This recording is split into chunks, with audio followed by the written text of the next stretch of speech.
নমস্কার, সবাইকে স্বাগত আমার চ্যানেলে। BEd third semester learning design নিয়ে আজকের ভিডিওতে আলোচনা করব। আজকে তোমাদের সংস্কৃত লার্নিং ডিজাইন নিয়ে আলোচনা করব। এই ভিডিওতে সংস্কৃত প্রচুর লার্নিং ডিজাইন আগে আপলোড করা হয়েছে। তোমরা যারা ভিডিও দেখোনি প্লেলিস্ট চেক করে সেই ভিডিওগুলো দেখে নেও। 60টার উপর লার্নিং ডিজাইন আপলোড করা হয়ে গেছে, তাও কিছু এক্সট্রা লার্নিং ডিজাইন আছে, সেগুলো আমি আপলোড করে দিচ্ছি। মাঝখানে অনেক দিন আমাদের চ্যানেল বন্ধ ছিল, অনেক বিশেষ কারণের জন্য চ্যানেলটা চালানো সম্ভব হয়ে ওঠেনি। তারপরে শুরু করছি আজকে থেকে। এটি হবে দ্বাদশ শ্রেণীর উপর, অর্থাৎ ক্লাস 12-এর উপর। আর এর একক হচ্ছে বাসন্তী কম স্বপ্নম। এর অন্তর্গত 3টি উপএকক আছে। প্রথম উপএককে বলা হয়েছে রাজা প্রিয়ে, 2 নম্বর উপএকক বলা হয়েছে রাজা প্রণয়বতী, 3 নম্বর উপএকক বলা হয়েছে রাজা পরং তদ্বিবেচনা মিশ্রিত। আর আজকের লার্নিং ডিজাইনে যে উপএকটা নিয়ে আলোচনা করব সেটা হলো রাজা প্রিয়ে। এই উপএকটা নিয়ে আজকের ভিডিওতে তোমাদের সাথে আলোচনা করব। তাহলে চলো স্টার্ট করছি ভিডিওটি। প্রথম পয়েন্ট হচ্ছে অধিগমস্য উদ্দেশানি। বর্তমান পাঠের পর শিক্ষার্থীরা কী কী জিনিস জানবে, স্মরণ থেকে তারা কী কী জিনিস জানতে পারবে। বলা হয়েছে নাট্যাংশের রচয়িতার নাম স্মরণ করে বলতে পারবে। তারপরে বলা হয়েছে নাট্যাংশের অন্তর্গত শ্লোকটি স্মরণ করে বলতে পারবে। বলা হয়েছে কনক লেখার বিরহে রাজার কিরূপ অবস্থা সৃষ্টি হয়েছিল তার বর্ণনা দিতে পারবে। এবং তার পরবর্তীতে আছে অবগমনম। অবগমনমে বলা হয়েছে নাট্যাংশের সারসংক্ষেপ লিখতে পারবে। নাট্যাংশটি মাতৃভাষায় ভাষান্তর করতে পারবে। মহারাজ ইন্দ্রবর্মার উদ্বেগের কারণ ব্যাখ্যা করতে পারবে। অবগমনের পরবর্তী পয়েন্ট হলো প্রয়োগ। প্রয়োগের মধ্যে বলা হয়েছে বাসন্তী স্বপ্নকম এর ন্যায় সমন জাতীয় অনুবাদমূলক নাটকের নাম উল্লেখ করতে পারবে। তারপরে বলা হয়েছে রাজা ইন্দ্রবর্মা ও ভাবী স্ত্রী কনকলেখার মানসিক অবস্থা তুলনা করতে পারবে। সত্বরম, মহারাজন, বরারোহে ইত্যাদি পদের সকারণ কারক বিভক্তি নির্ণয় করতে পারবে। এর পরবর্তী পয়েন্ট বলা হচ্ছে বিশ্লেষণম। বিশ্লেষণম বলা হয়েছে রাজা ও তার ভাবী পত্নী চারিত্রিক সাদৃশ্য বৈসাদৃশ্য বিশ্লেষণ করতে পারবে। কনক লেখদস্য, নারিকাহপি, প্রতিরক্ষস্মরণস্য ইত্যাদি পদে সন্ধি বিচ্ছেদ করতে পারবে। দবিয়সী, আক্রান্ত, দুয়তে ইত্যাদি পদের ব্যুৎপত্তি নির্ণয় করতে পারবে। বিশ্লেষণের পরবর্তী পয়েন্ট হলো মূল্যায়নম। মূল্যায়নের মধ্যে বলা হয়েছে রাজা ইন্দ্রবর্মার চারিত্রিক বৈশিষ্ট্য বিচার করতে পারবে।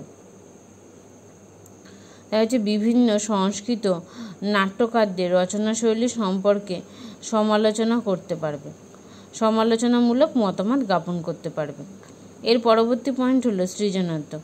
সৃজনাত্মকের মধ্যে কি বলা হয়েছে অভিনয়ের মাধ্যমে সংস্কৃত কথোপকথনের সাহায্যে নাট্যাংশটি প্রদর্শন করতে পারবে।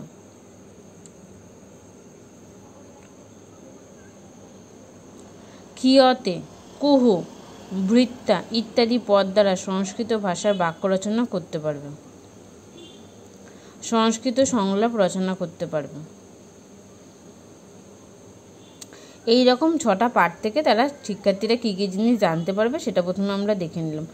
এর পরবর্তী পয়েন্ট হচ্ছে পাঠ প্রেক্ষিতানাং শিক্ষার্থীনা বিষয়বস্তুনশ্চ বিশ্লেষণ, অর্থাৎ বর্তমান পাঠের পরিপ্রেক্ষিতে শিক্ষার্থীদের বিষয়বস্তুর বিশ্লেষণ করা হবে এই পয়েন্টটিতে। এবার কি বলা যায় দেখো, বর্তমান পাঠের প্রেক্ষিতে শিক্ষার্থীদের সাধারণ বৈশিষ্ট্যাবলী ও প্রারম্ভিক আচরণ সুনিশ্চিত করার জন্য শিক্ষক নিম্নলিখিত প্রশ্নগুলো করবেন। আবার সেক্ষেত্রে কী কী প্রশ্ন করবেন? প্রথম প্রশ্ন বলা হচ্ছে একস্য বিশ্ববিশ্রুতস্য আঙ্গল নাট্যকারস্য নাম উত্থাপয়ত। তারপর হচ্ছে তদ বিরচিতানাং কতিপয়ানস্য নাট্যকৃতং নামামি উল্লেখং কুরু। অনুবাদমূলকনাম আখ্যানম ইতি কিম অভিধীয়তে। এরপরে বলা হয়েছে কতিপয়ানম অনুবাদমূলকনাম নাট্যকৃতানাং নামামি বদত। এর পরবর্তী পয়েন্ট হলো অধিগমোপকরণং প্রস্তুতিকরণং নির্বাচনঞ্চ, অর্থাৎ পাঠ্য বিষয়টি আকর্ষণীয় রূপে উপস্থাপন করার জন্য নিম্নলিখিত উপকরণগুলো ব্যবহৃত হবে। এবং আমরা পড়ানোর ক্ষেত্রে বিভিন্ন ধরনের উপকরণ ব্যবহার করে থাকি। এবার সেই উপকরণগুলোর মধ্যে 2টো ভাগ আছে, একটা সাধারণ উপকরণ, একটি বিশেষ উপকরণ। এবার সাধারণ উপকরণ হিসাবে এখানে কী কী ব্যবহৃত হবে? পাঠ্যপুস্তক, কঠিনী, মার্জনী, কৃষ্ণফলক, নির্দেশক দণ্ড। আর বিশেষ উপকরণ হিসাবে বলা হয়েছে যে নাট্যকার পরিচিতির প্রদীপনপত্র, নাট্যাংশ সম্পর্কিত সুদৃশ্য চিত্র, নাট্যাংশের অন্তর্গত বিবিধ পদের অর্থ, সন্ধি বিচ্ছেদ, কারক সংবলিত প্রদীপন পত্র। এছাড়াও ব্যবহার করা হয়েছে যে সমজাতীয় উদ্ধৃতি সংবলিত প্রদীপন পত্র। দেখো এই যে বিশেষ উপকরণ, এই বিশেষ উপকরণ সম্পর্কিত একটি ভিডিও আমি আপলোড করেছি, এটা তোমরা প্লেলিস্ট চেক করলে দেখতে পারবে যে সংস্কৃত TLM এর উপর রিলেটেড। এখানের মধ্যে তোমরা অনেকগুলো TLM এর মডেল হিসাবে পেয়ে যাবে, সেটা থেকে অনেকটাই হেল্প হবে তোমাদের। এর পরবর্তী পয়েন্ট দেখো, বলা হয়েছে যে অধিগম কৌশল, অর্থাৎ এই পার্টটাতে এসে আমরা কিভাবে লার্নিং ডিজাইনটি পড়াবো, অর্থাৎ যেই উপকরণটা সম্পর্কে আমরা পুরো সম্পূর্ণভাবে শিক্ষার্থীদের শিক্ষা দেবো, সেই পুরো বিষয়টি পুরো প্রসেসটা এখানে আছে। তাহলে সবার প্রথমে তোমরা ছক করে নেবে, বাদিকে লিখবে অধিগম ক্ষেত্রম আর ডান দিকে হচ্ছে অনুষঙ্গিক কৌশলম। কি আছে দেখো, প্রথমে অধিগম ক্ষেত্রমের মধ্যে প্রথমে লিখবে পাঠ পর্যায়ে 1, পাঠ পর্যায়ে 1 বলে এখানে লিখতে হবে যেইটার সম্পর্কে আমরা এখানে আলোচনা করব, সেই টপিকটার সেটার থেকে লিখতে হবে। তারপরে ডান দিকে আবার পাঠ পর্যায়ে 1 বলে সেটা বিস্তারিতভাবে আলোচনা করব। যেমন পাঠ পর্যায়ে 1 অধিগম ক্ষেত্রমের মধ্যে আছে উৎস আর কবি পরিচিতি। তাহলে এখানে বলা হয়েছে অনুষঙ্গিক কৌশলের মধ্যে বলা হয়েছে আলোচনা, প্রশ্নকরণ ও প্রতিপাদনের মাধ্যমে শিক্ষার্থীদের সহায়তায় শিক্ষক উইলিয়াম শেক্সপিয়ারের চিত্র সংবলিত প্রদীপনপত্র প্রদর্শন করে প্রশ্ন উত্তরের সাহায্যে দিনের পাঠে অগ্রসর হবেন। প্রাসঙ্গিক তথ্যগুলো কৃষ্ণফলকে লিখে দেবেন। এরপরে আছে পাঠ পর্যায়ে 2। পাঠ পর্যায়ে 2 এর মধ্যে বলা হয়েছে যে এখানে যেই লাইনটি তুলে দেওয়া হয়েছে একটি লাইন, সেই লাইনটি সম্পর্কে বিবৃতি করব। কি বলা হয়েছে দেখো, রাজা প্রিয়ে প্রণম্য সিদ্ধান্ত।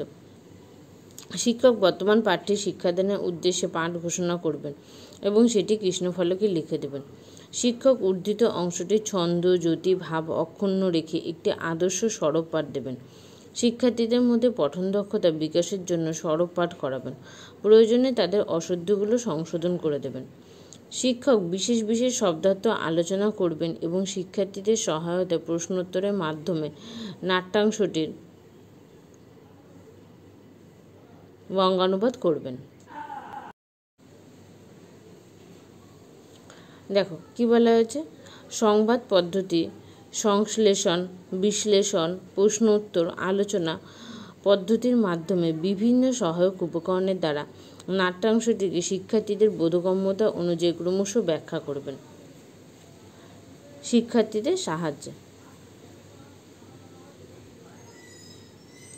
আরোহী অবরোহী পদ্ধতির মাধ্যমে শিক্ষক নাট্যাংশের অন্তর্গত ব্যাকরণ অংশের প্রয়োগ বৈশিষ্ট্য সম্পর্কে পাঠদান করবেন।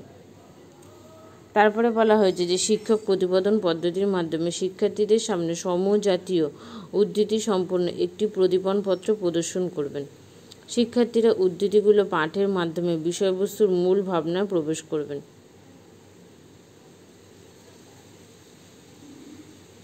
আর উদ্ধৃতি কী দেওয়া আছে দেখে নিই। এবার উদ্ধৃতির মাধ্যমে যেহেতু বলেছে, তাহলে আমরা এখানে উদ্ধৃতিটা দেখে নিই।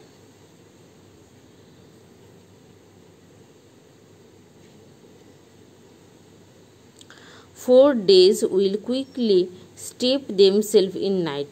4 days will quickly dream away the time.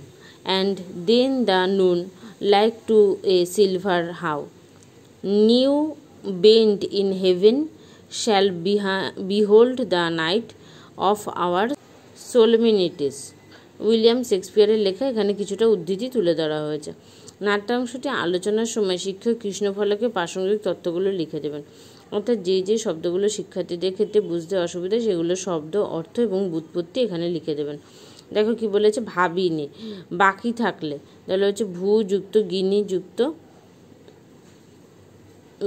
প্রথমা একজন। তারপরে বলেছে দেবীয়সী দূরবর্তী, দূর যুক্ত ইয়াসুন যুক্ত ইস।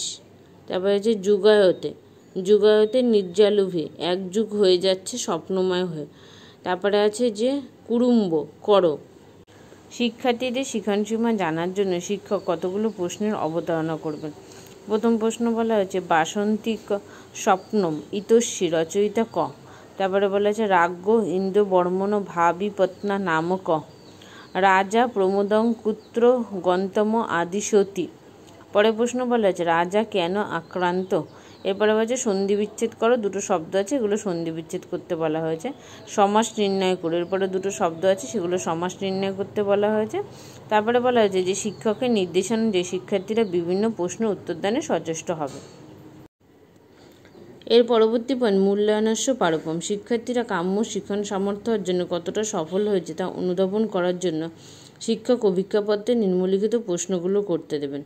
অভিজ্ঞাপত্রম বলে কি বলা হয়েছে, বাসন্তিক স্বপ্নম ইতি কং আঙ্গালো নাটকম অবলম্ব রচয়িতম। তারপরে বলা হয়েছে প্রমোদ ক আশিত। এর পরবর্তী প্রশ্ন বলা হয়েছে তৎ কিমিতি দুয়তে মহারাজেন অস্মিন বাক্যে বক্তা ক। তারপরে বলা হয়েছে রাজা কথং স্বকীয়ং নগরম আনন্দ মুখরিতং কর্তুমুচ্ছম। পরের প্রশ্ন বলা হয়েছে ব্যুৎপত্তি নির্ণয় করো, দুটো শব্দ দিয়েছে তার ব্যুৎপত্তি নির্ণয় করার কথা বলা হয়েছে। তারপরে আছে বাক্য রচনা কুরু, এখানেও দুটো শব্দ আছে বাক্য রচনা করতে বলা হয়েছে। তারপর হচ্ছে নাট্যাংশ মূল ভাবনাংশ সংস্কৃত ভাষায় অনুচ্ছেদ রচনাং কুরু। এই পর্যন্ত ছিল সম্পূর্ণ লার্নিং ডিজাইনটি। ভিডিওটি ভালো লাগলে অবশ্যই তোমরা লাইক করে দিও এবং পরবর্তী লার্নিং ডিজাইন নিয়ে নেক্সট ভিডিওতে আবার তোমাদের সাথে আলোচনা করব। এখানে ভিডিওটি শেষ করলাম।